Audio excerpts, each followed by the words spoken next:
గోకులం అంతా కృష్ణుని నవ్వులతో నిండిపోయింది. చిన్ని బిడ్డ కృష్ణుడు తన మిత్రులతో కలిసి ఆటలాడుతూ తిరిగేవారు. గోకులంలో ఉదయాన్నే చిన్ని కృష్ణుడు బలరాములు నవ్వులతో ఆవరణం మొత్తం నిండిపోయేది. గోకులంలో ఇద్దరు ఆవులతో మిత్రులతో కలిసి ఆటల్లో పాల్గొనేవారు. కృష్ణుడికి వెన్న అంటే అమితమైన ఇష్టం. ప్రతిరోజు కూడా వెన్నను తినేందుకు రకరకాల ఆలోచనలు చేసేవాడు.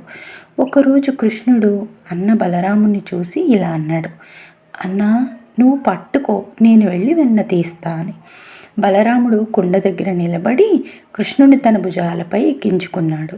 కృష్ణుడు వెన్న తీసి తినడం మొదలుపెట్టాడు.